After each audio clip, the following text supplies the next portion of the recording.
some reindeer.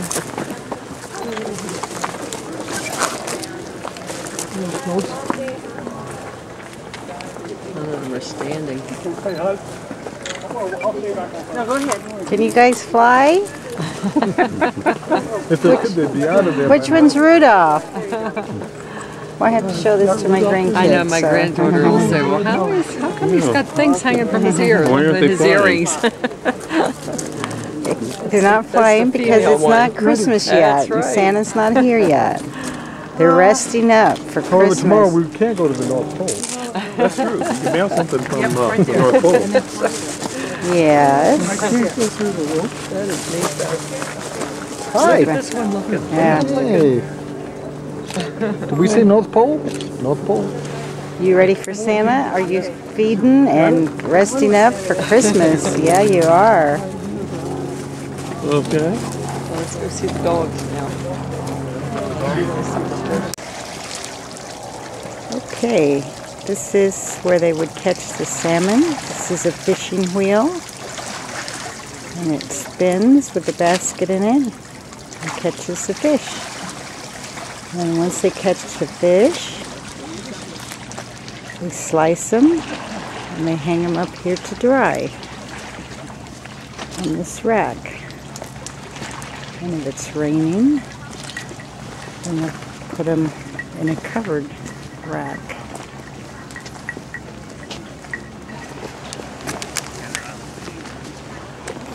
This is some of their tents.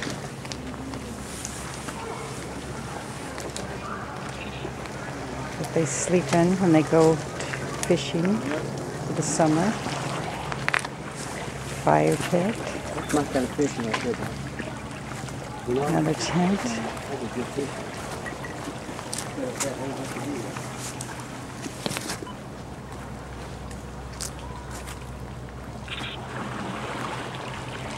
These are the little houses where they can put their dogs in.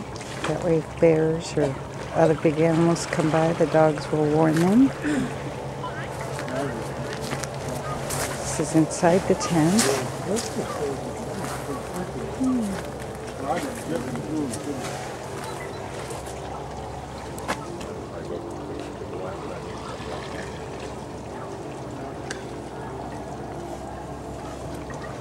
The beds, furs. No, I got a mosquito net in them.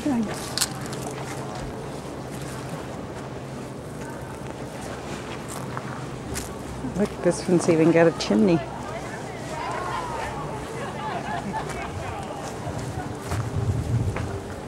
It's a fancy tent with a wood-burning fireplace. There's a wood-burning fireplace.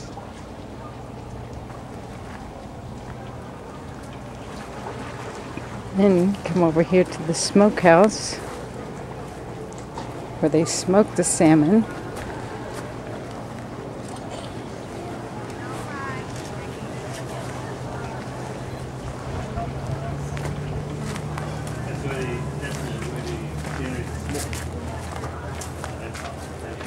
Look at the fire on the floor.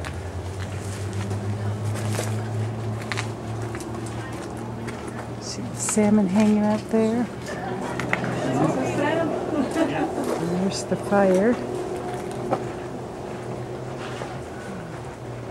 It's the smokehouse. This is a smokehouse for the salmon. Talking to myself again. This is a caribou skin. This is a moose skin. And this is the skin of a grizzly bear. See his face. I live here with your Actually, the moose skin is much larger than the bear skin. We are frozen. Where's that?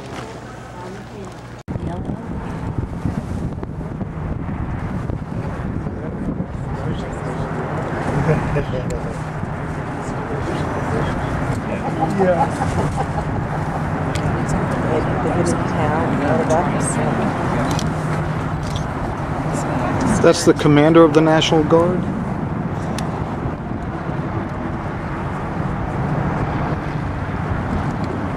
That's plenty.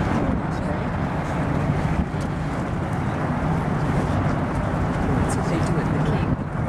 Well, folks, we hope you enjoyed the salmon. We hope you've enjoyed your time on the boat so far. I get a lot of questions. I like to wander around and meet people, and I'm going to answer a lot of the common questions that we get on the way back upriver. And probably the most common question that we get, and some of it I may have said before, but I'll reiterate it because there's so many people, sometimes you don't hear every little detail. The question we get a lot is, does this river ever flood? Because you might notice some of the houses are a stone's throw away from the water.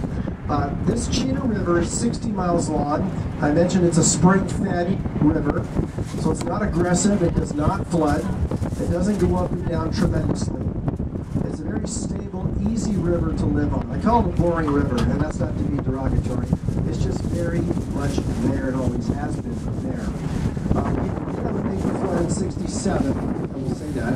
And after that happened, the Army Corps of Engineers came in and dug out this great big hole and made a great big beautiful flood control project right near North Pole, Alaska, right about 15 miles, to handle annual future floods. But we have not had to use it. Well, we used it a few times, but not many. So this river does not flood, and yes, it freezes. It'll freeze pretty much almost solid